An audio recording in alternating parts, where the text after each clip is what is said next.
ரெடியா போலாமா?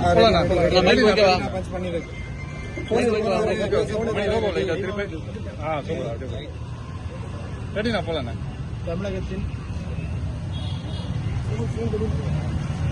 வெற்றி தளபதி, தமிழ்நாட்டுடைய எதிர்காலத்தை நேரிடக்கூடிய தமிழக வெற்றி கழகத்தின்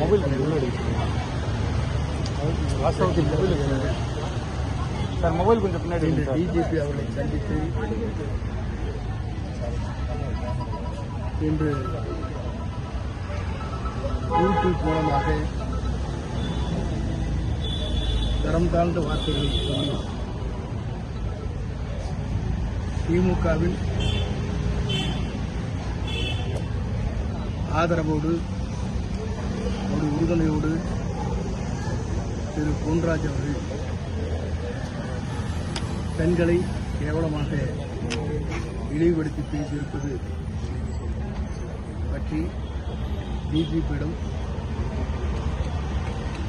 இதை உடனடியாக நடவடிக்கை எடுக்க வேண்டும் என்று தலைவரே இங்கே வருகிறது. நாளை தமிழகத்தை ஆளப்போகிற தலைவர் பெண்களுக்கு ஏற்பட்டிருக்கிற இந்த சொற்கள் பெரிதும் தாய்மார்களை, அக்கா தங்கிகளை, நம்முடைய தமிழர் பண்பாட்டை குறைக்கின்ற வகையில் இந்த பேச்சுக்கள் அத்துமீறி இருக்கிறது என்ற முறையிலே தான் இன்று டிஜிபி வருகிறது. அவரே நேரடியாக இந்த மனுவை தந்திருக்கிறார்கள். குறிப்பாக தமிழகத்துடைய கலாச்சாரம், பண்பாடு, பெண்களை பேணி காப்பது என்பதுதான் கலாச்சாரத்துடைய பண்பாடாக இருக்கிறது. அப்படி இருக்கின்ற போது நம்முடைய குடும்பத்திலும் சகோதரிகள், தாய்கள் இருக்கிறார்கள். இவ்வளவு கேவலமான வார்த்தைகளை பேசுவது மட்டுமல்ல, அவர் குறிப்பிட்டிருப்பது என்பது உண்மையிலேயே வருந்தத்தக்கது மட்டுமல்ல, உண்மையிலேயே கண்டிக்கத்தக்கது மட்டுமல்ல, இவர் மீது உரிய நடவடிக்கை மேற்கொள்வதற்கான நோக்கத்தோடு தான்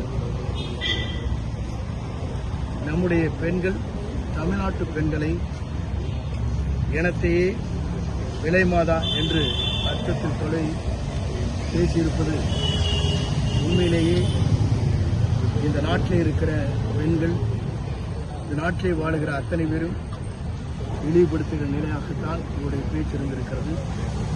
அதோடு மட்டுமல்ல, திமுகவுடைய அவருக்கு உறுதுணையாக இருக்கின்ற காரணத்தின் அடிப்படையிலே தான் இதுபோன்ற சொற்கள் அவர் பேசியிருப்பது என்பது உண்மையிலேயே கடுமையாக கண்டிக்கக்கூடிய ஒன்று மட்டுமல்ல, இவர் மீது உடனடியாக கடுமையான நடவடிக்கை மேற்கொள்ள வேண்டும் என்பதுதான் நம்முடைய தலைவர் அவர்கள் நேரடியாக அவரே வருகிறது, அவரே கையொப்பமிட்டு கடிதத்தை வழங்கியிருக்கிறார்கள். இதற்கு இந்த அரசு என்ன நடவடிக்கை எடுக்கப் போகிறது என்பதை மக்கள் தான் பார்த்துக் கொள்கிறார்கள். புகார் மனு கொடுத்துருக்கிறீங்க, அங்கே என்ன சொல்லியிருக்காங்க? என்ன மாதிரியான உடனடியாக நடவடிக்கை எடுப்பதாக சொல்லியிருக்கிறார்கள். தலைவர் உரிய நடவடிக்கை மேற்கொள்ளப்படும் என்று சொல்லியிருக்கிறார்கள். உண்மையிலேயே இவர் சொன்னது மட்டுமல்ல, நான் சொல்லியிருப்பதை நான் மன்னிப்பு கேட்க தயாராக இல்லை என்ற வார்த்தை என்பது உண்மையிலேயே இவரும் ஒரு குடும்பத்தை நடத்தக்கூடியவர். இவருக்கும் சகோதரிகள் இருக்கிறார்கள், இவருக்கும் தாய் தந்தைகள் இருக்கிறார்கள். அவர் மனதிலே வைத்து அவரெல்லாம் பேசியிருக்கிறதை தவிர இப்படிப்பட்ட சொற்களை சொல்வதற்கு உண்மையிலேயே இவருக்கு பின்பலம் ஒன்று இருக்கிறது. திமுகவின் பின்பலம் இருக்கின்ற காரணத்தின் அடிப்படையில் தான் இந்த மூன்று வார்த்தைகளை வைத்திருக்கிறாரே தவிர வேறொன்றும் இருப்பதற்கு இல்லை. ஆகவே இவர் மீது உரிய கடுமையான நடவடிக்கை மேற்கொள்ள வேண்டும் என்று நம்முடைய வெற்றி கழகத்துடைய தலைவர், நாளை தமிழகத்தை ஆளப்போகிற தலைவர், இன்று அடுத்து தேசிய கொடியை தமிழ்நாட்டை 2026 ஏற்றி வைக்கக்கூடிய தலைவர் நேரடியாக காவல்துறையினுடைய நம்முடைய டிஜிபி அலுவலகத்திற்கு வருகிறது. இந்த மனுவை நேரடியாக அவர் வழங்கியிருக்கிறார் என்பது இந்த நாட்டு மக்கள் தெரிந்து கொள்ள வேண்டும் என்கிற அடிப்படையிலே தான் பல்வேறு பணிகளுக்கு அதை தவிர்த்துவிட்டு உடனடியாக இங்கே டிஜிபி அலுவலகம் வந்து இந்த மனுக்களை தந்திருக்கிறார்கள். இதற்குரிய நடவடிக்கை மேற்கொள்வதாக டிஜிபி அவர் சொல்லியிருக்கிறார்கள். அரசியல் கட்சி தலைவர்கள் கூட விஜய் அவர்களை விமர்சிக்கும் போது நடிகைகள், பெண்களை பற்றியெல்லாம் நிறைய விமர்சனங்கள் முன்வந்துச்சு. இப்போ சமூக வலைதளங்களில் வணக்கம், உங்களுடைய குடும்பம் இருக்கிறது, உங்களுக்கும் உங்கள் சகோதரிகள் இருக்கிறார்கள், தாய் தந்தை இருக்கிறார்கள். இது போன்ற விமர்சனம் செய்தால் நீங்கள் சரியாக இருக்குமா என்பதை நீங்களே சொல்லலாம். இது சாதாரணமான வார்த்தைகள் அல்ல. விபச்சார திருமணம் என்பது சாதாரண வீடல்ல, எல்லோரையும் குறிக்கிறது, தனிப்பட்ட முறையில் அல்ல.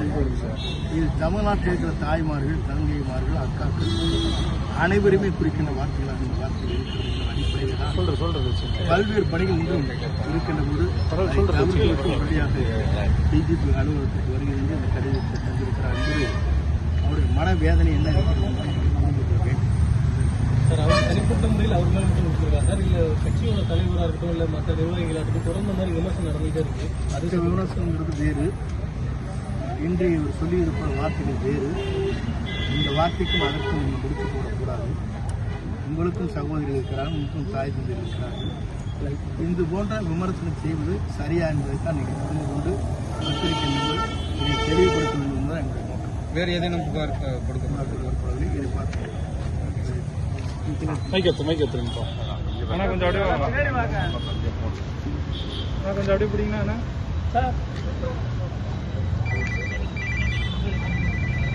வெயிட் பண்ணுங்க.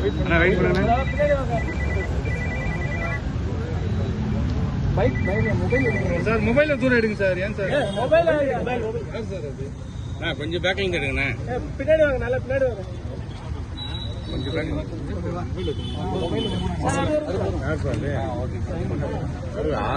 முடிஞ்சப்பதான் எடுக்கலாம்ப்பா போன்ல. பின்னாடி தான் வாங்கல, அதே எடுத்துட்டீங்க. வாங்க பின்னாடி நல்லா இருக்கு. அப்படியே எந்த போன் அடிக்கிறாங்களே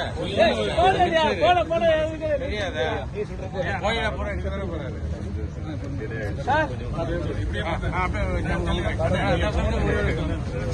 அப்படியே கட் பண்ணிக்கலாமா சார்?